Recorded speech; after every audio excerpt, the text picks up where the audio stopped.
amma wanda aka fi sani na da Dodo ɗan dolo ruwa baba.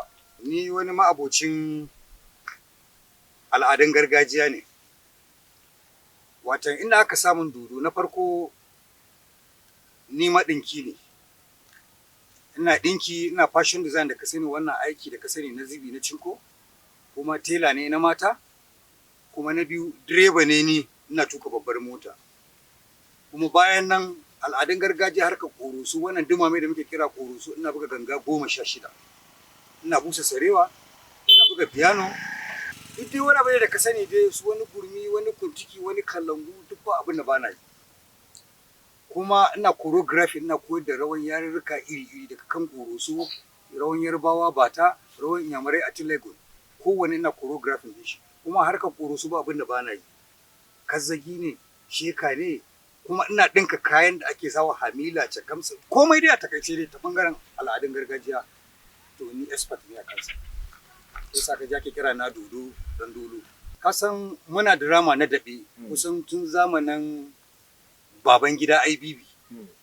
Asalin ni ne ɗan dolo da kake ji ake kira ɗan dolo. Duk wani kuma ɗan dolo da yake actor ɗin dolanci, idan ya gani nan ya san ogansa ne kwata-kwata. Saboda zaka ji ana sususu ana shashasha. Ni kuma ni ne ɗan dolo. Kuma mai gidana shine sususu, kuma Allah ya masa rasuwa. Kuma ɗan dolo da kaji ana kira na ko a yau yanzu na idan zaka tara wa mutum sama da miliyan 1 a yanzu a cikin sakon 3. Idan na ba mutane dariya a rayuwar kai kanka za ka yi mamaki. Saboda ta ina na samu ɗan dolo kenan, duk wani acting na dolanci da ka sani.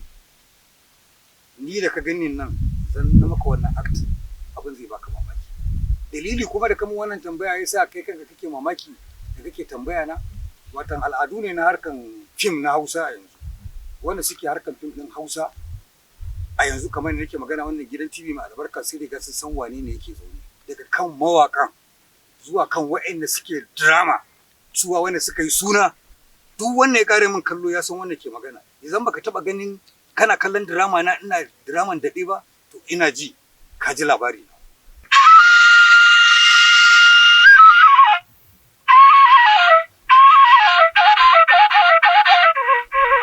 A takaice ina ganin tun zamanin Babangida da nake ga maka shekara wajen nawa kenan, mulkin Babangida. Kaga shekaru ba kusa bane. Shekarun ya jima.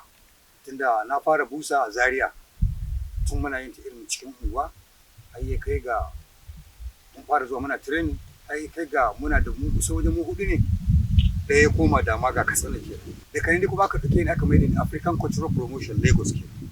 Muna tare da su Kulu tun kan ya fara fim ɗin Hausa kenan. Muna tare da su a can, da su Tozali, domin da su Tandu, duk can muke tare. Nan na yi karfi ƙasar Kudu ga baki ɗaya, duk inda kake tunani a ƙasar Kudu, duk inda aka yi al'adun gargajiya na Hausa, kiɗan ƙoroso da shauransu, mu muka je muka kafa ta. A takaice ma zan gaya ma cewa a Najeriya nan duk mutumin da ka gani kan ɓangaren al'adun gargajiya ne ƙare min kallo ce bai san na kan wani harkar ba, to bako ne.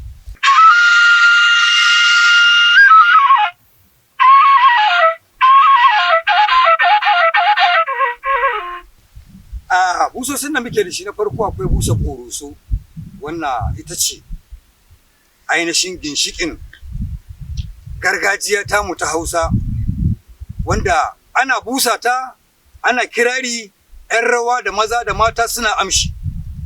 Na biyu, a ƙasashen Yarbawa akwai busosi da muke wa su ma kansu Yarbawan da muke musu busa irin nasu, da kuma irin namu sarewa ta Hausa muke musu. Na uku, Inyamurai su ma akwai irin busa da muke musu a ƙasar Kudu, da irin sarewa wannan tamu muke musu. Watan zan ce shine akwai wata busa za ka dinga ji ana fura da sarewa, ka ga ƴan ƙoroso suna cewa ba ruwan mu ye ba ruwan mu, ba ruwan mu ye ba ruwan mu, ba ruwan mu da zaman gulma. Wannan ni na fara busa ta a Najeriya.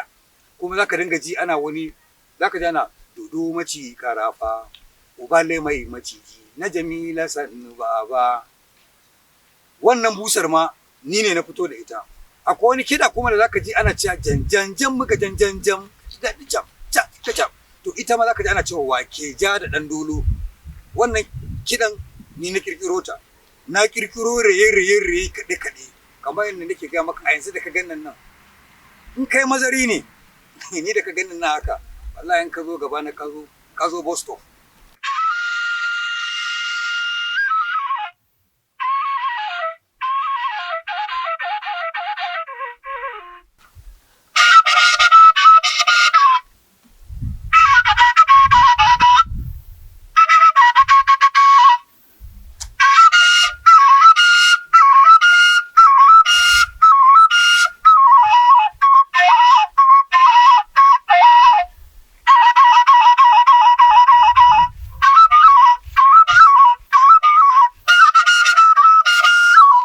Wannan ita ce busa ta ƙoroso kenan. Duk wani tambari ta ƙoroso idan aka fara wannan aka ce tira tiri cita ta ci da lafiya sai wasa kenan. Zaka ga 'yan ƙoroso sun amsa. To daga nan idan duma ta yi duma zaka ji kawai ana tambari ana busa iri. Wannan ita ce busa ta ƙoroso, busa kuma ta yarba.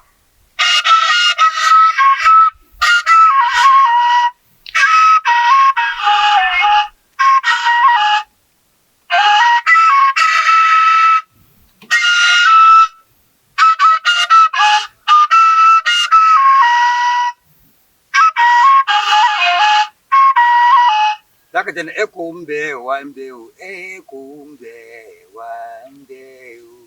To su ma yanzu yarbawan suka ji wannan busar sun san a busa ce wannan ta yarbawa wanda muke yin ta a ƙasar kudu.